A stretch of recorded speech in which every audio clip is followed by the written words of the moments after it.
hemos invitado hoy a un joven economista. Pese a ser joven, es un referente muy importante para mí y para otros colegas.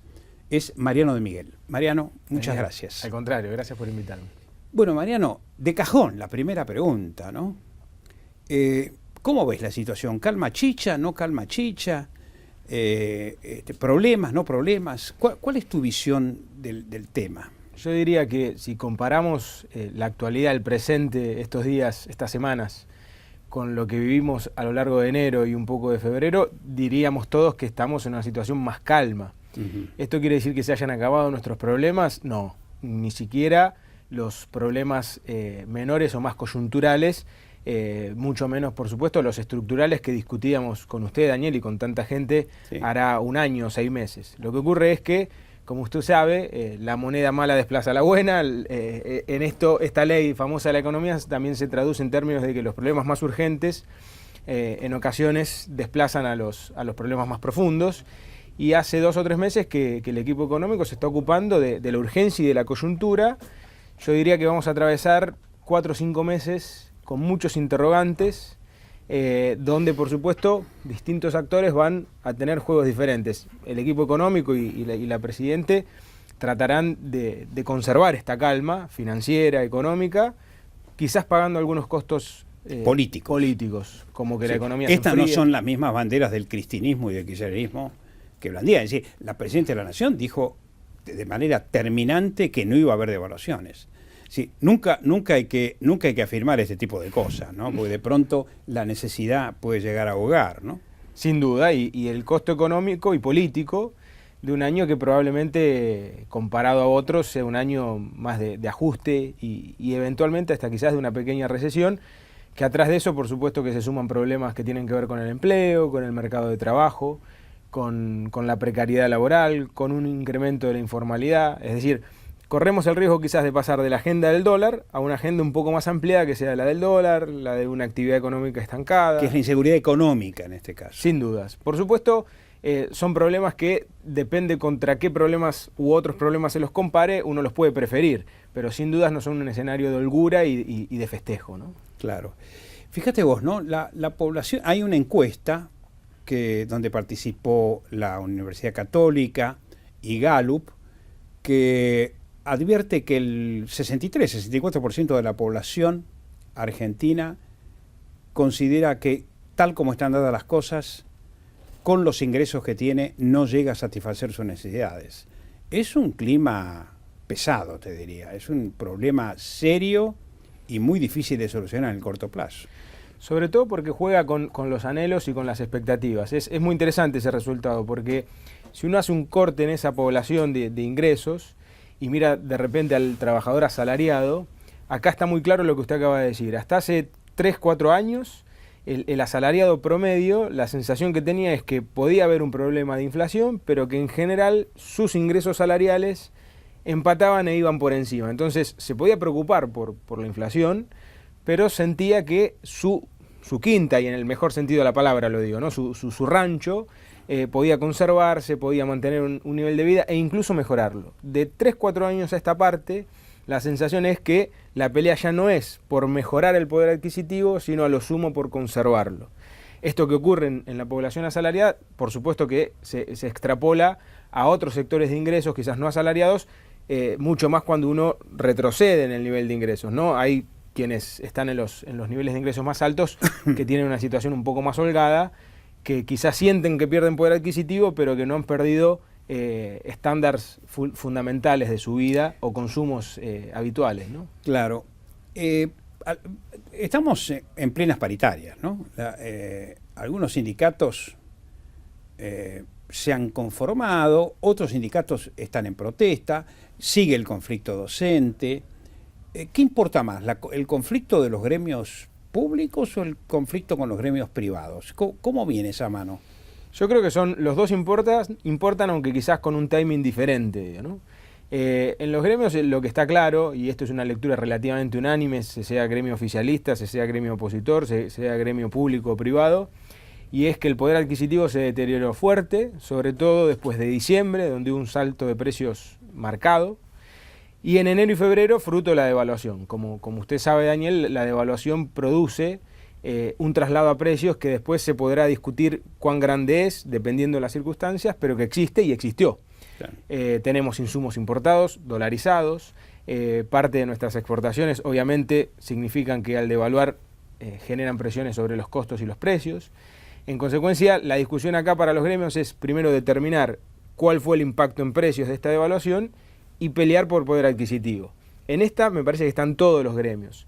Por supuesto hay que ir manejando el timing porque la negociación particularmente docente es la que arranca y comienza, y justo es un sector medio delicado y es un gremio delicado porque es un salario que, si bien podrá verse como un salario relativamente bueno por hora, es un salario en general bajo y atrasado. El salario docente está muy atrasado. Entonces yo creo que es un desafío para el gobierno. Dirías que son los parias del sistema, un poco. Y son un poco. Y lo que ocurre es que al ser uno de los primeros gremios que se lanzan a la negociación, quizás para el gobierno es un desafío muy grande que esa paritaria se cierre bien como caso testigo, porque si esa paritaria se cierra mal, puede ser un problema para las que vienen. Y el gobierno está, me parece, especialmente interesado en que paritarias no signifique un acuerdo que se desborde, porque si eso ocurre probablemente la estabilidad de la inflación que se anhela no se va a lograr, y si esto ocurre vuelven todos los problemas que teníamos en enero.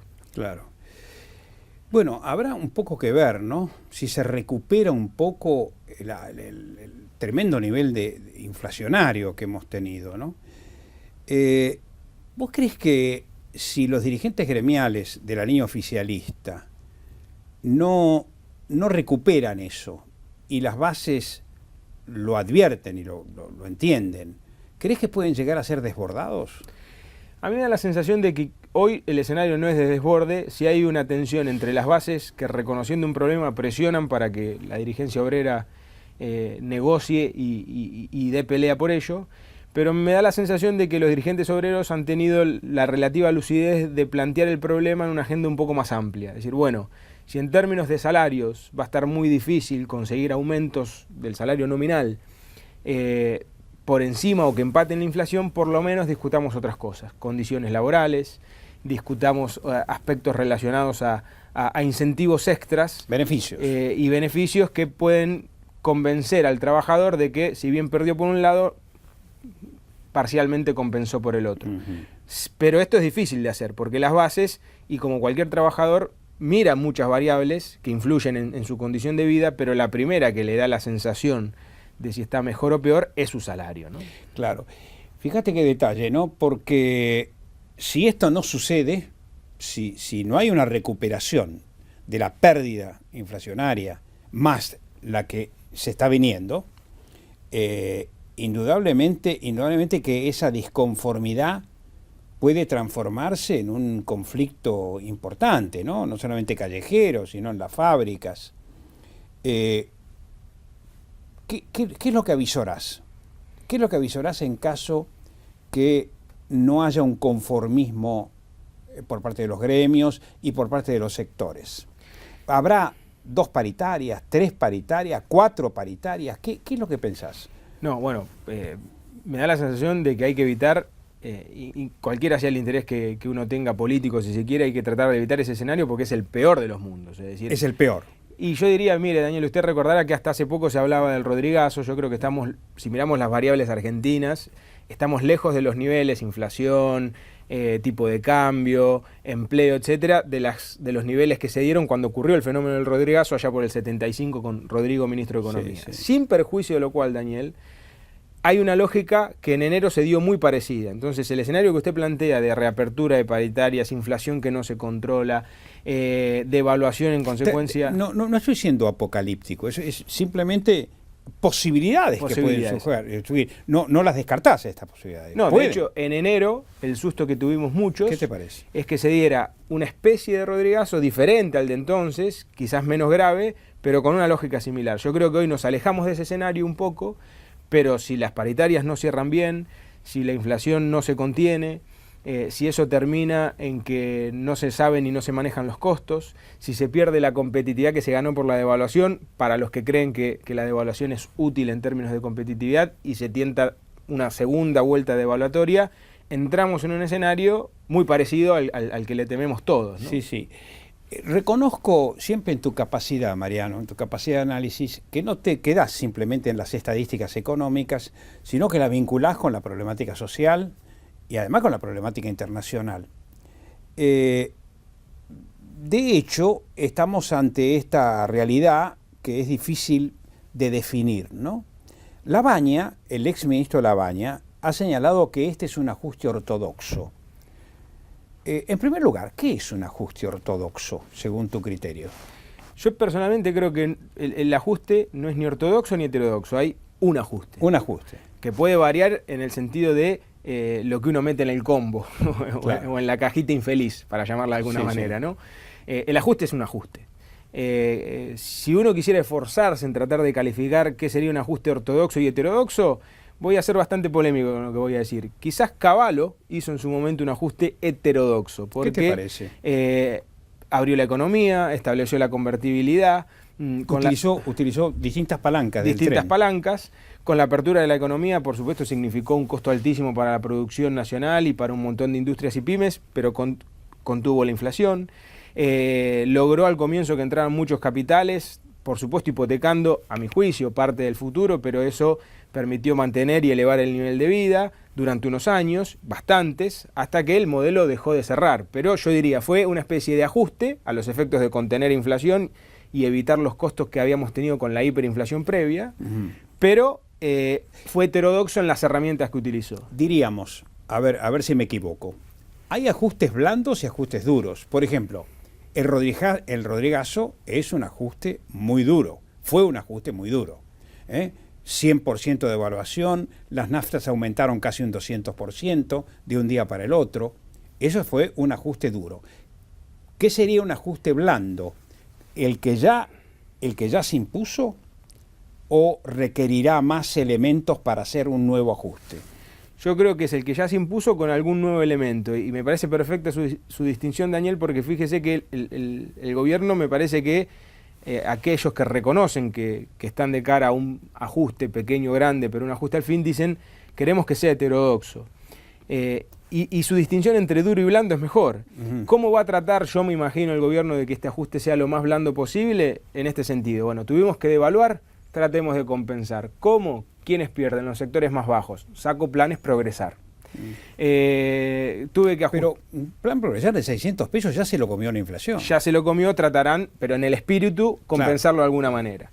Es el mismo caso de los subsidios, del resto de los subsidios sociales. Exacto. Tratarán por otra parte de decir, bueno, tuvimos que subir las tasas de interés para tratar de mejorar la rentabilidad del ahorro en pesos y evitar la fuga hacia el dólar, sabiendo que eso genera costos distributivos y costos para las pymes que se financian cada vez más caros. Bueno, tratemos de perfeccionar los planes de crédito que ya tiene el gobierno para subsidiar tasas.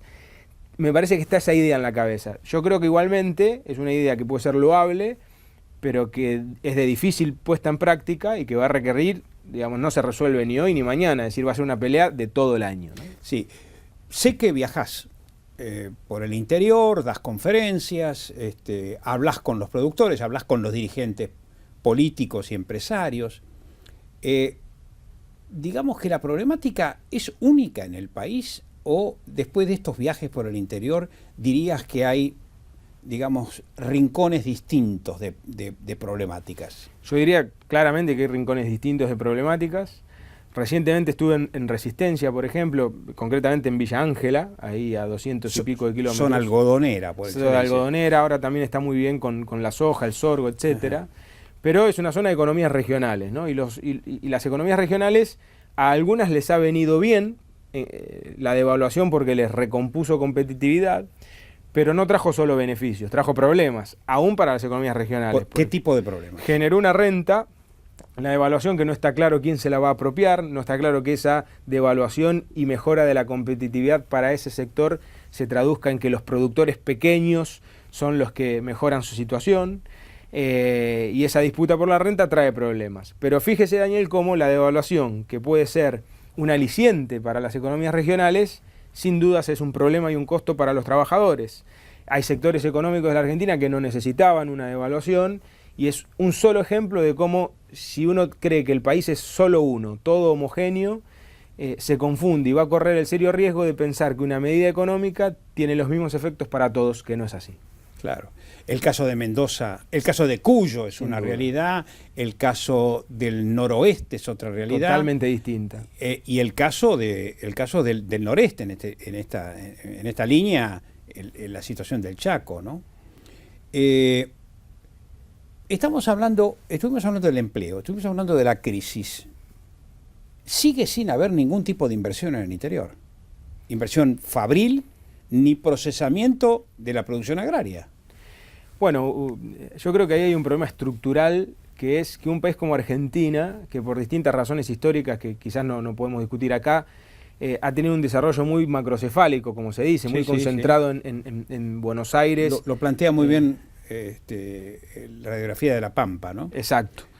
En un país de estas características, Martínez Estrada, es un dilema cómo lograr que haya inversiones en el resto del país que permitan federalizar el crecimiento y el desarrollo, cuando, por no existir esas inversiones, no hay incentivos para que se radiquen. Dicho en forma un poco más simple, el inversor privado va donde existe el mercado, donde está la infraestructura, donde hay rentabilidad. Exactamente. Elemental. Entonces yo creo que en el caso de lograr que haya un desarrollo más horizontal en todo el país, hay un rol decisivo del Estado, que tiene que generar condiciones que permitan incentivos para que la inversión, que naturalmente va a donde existen todas las condiciones de rentabilidad, decidan ir a otros sitios y otras regiones más postergadas. Es la única forma, porque el mercado no se desarrolla solo a sí mismo. Eso es una enseñanza, me parece, de toda la historia económica.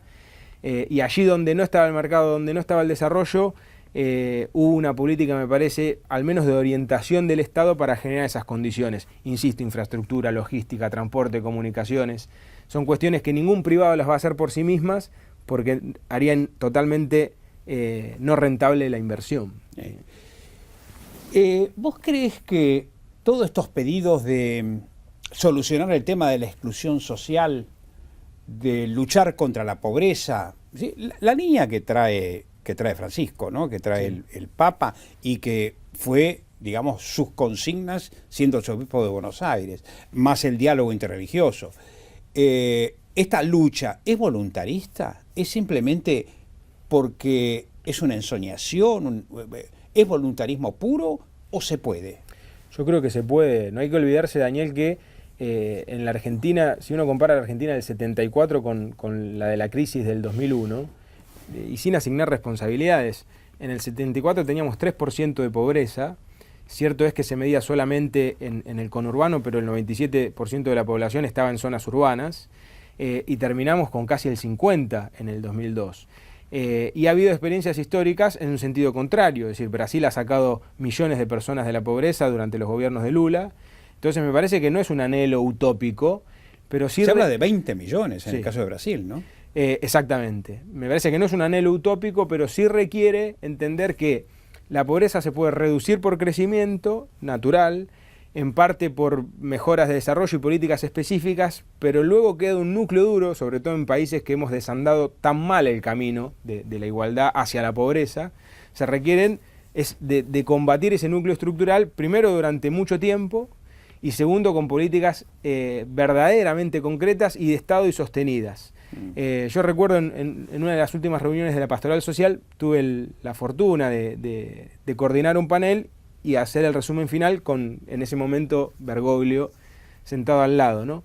Y bajo un concepto que a mí me parecía muy importante, ¿no? Cuando uno se dice que el hombre está hecho imagen y semejanza de Dios, si uno lo concibe así, ve rápidamente que la pobreza no es para nada un tema menor, y que una sociedad que acepta tener un 15, un 20% de pobreza, para no tirar un valor exacto, de alguna manera está cometiendo un escándalo, ¿no? Y que no se lo puede permitir. Ninguna sociedad integrada. Es un escándalo ético. Eso. Es escándalo no solamente ético. Es un escándalo económico, es un escándalo ético. Esencialmente ético. Yo acá lo que pienso es al revés, digo, poner la economía al servicio de resolver un problema sin cuya resolución, la verdad que hablar de grandes logros es muy difícil, porque yo no concibo vivir en una sociedad donde a mí me puede ir bien y el 15 o el 20% tenga problemas para conseguir los elementos de una canasta básica de pobreza. Claro. Mariano, te propongo una pequeña pausa encantado. Y enseguida volvemos.